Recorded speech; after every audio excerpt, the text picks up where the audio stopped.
going to talk about 3 reasons that delegation is necessary for leading technology teams.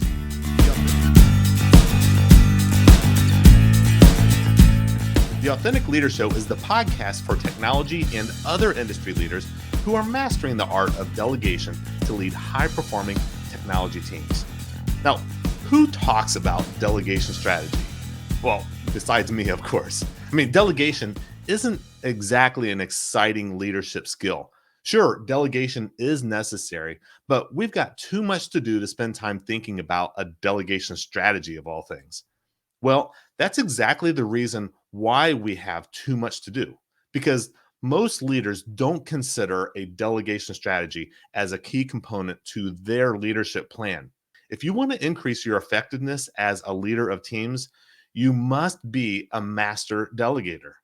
Delegation not only gets work done, it's also a strategy to be implemented for leading your team.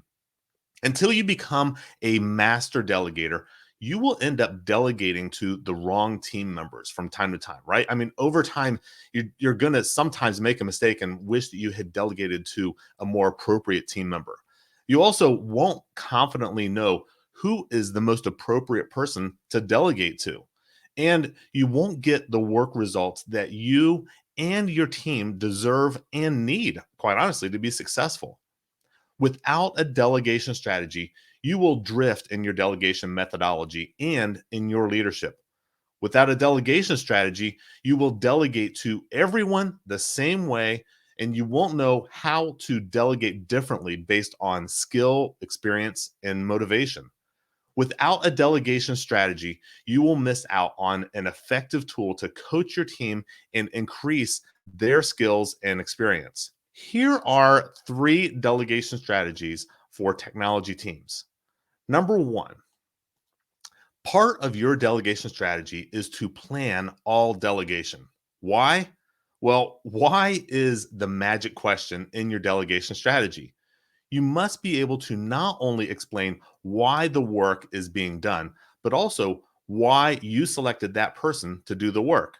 Exactly why the work needs to be done. Be clear about what's the expected result that needs to be produced and why the work needs to be done within a certain time. The second delegation strategy is each team member should have their own delegation plan. This plan is designed to fit them where they are in their current skill, experience, and motivation.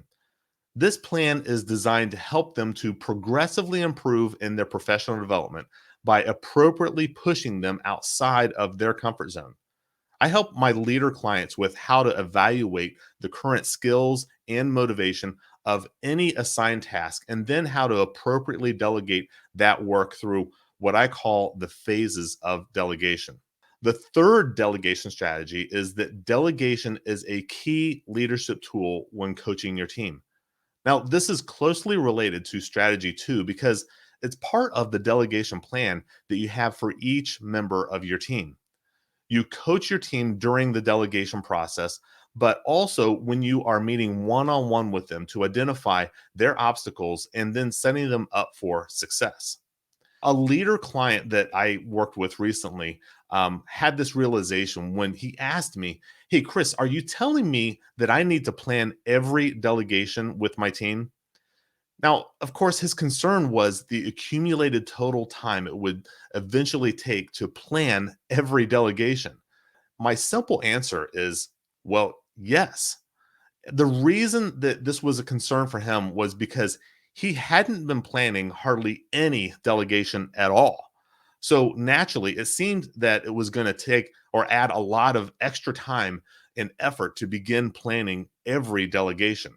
If you have never had a delegation strategy in your plan before, just like adding any new strategy, yes, it will seem like a lot of time in the beginning. Anything new that you apply that you have not already been doing, it's going to take some additional time at first. We additionally created a strategic delegation plan for each team member so that he could confidently customize delegation assignments to his team. His one-on-one meetings with his team also became richer because he was coaching them as they developed new skills and gained new experiences, making them more effective in their roles. Over time, he eventually became what I would call a true delegation master. His team not only was getting more work done, but also getting it done accurately and on time. And in the end, he improved his influence and respect as a leader of his technology team. Do you have a delegation strategy? How consistently are you with applying your delegation strategy? Let's talk about your delegation strategy and see where you may have some opportunity to increase your delegation mastery. Schedule a free strategy call at AuthenticSuccessOnline.com. If you can relate to anything that I shared today, or if you have any questions at all, put a comment here and I'll respond. You can also DM me or just reach out to me through my LinkedIn profile. Next month, I'll be hosting a free delegation workshop. I'll be giving away all that you need to know to become a true master delegator. If you would like to learn more about this workshop, just private message me or leave me a comment below and I'll be sure to get you all of the details. Connect with me on LinkedIn. You can find me at I am Christopher Jones. You can also find more information and get free resources when you go to ChristopherRJones.com. Hey, thank you for joining us today. Please come back next week for another podcast episode.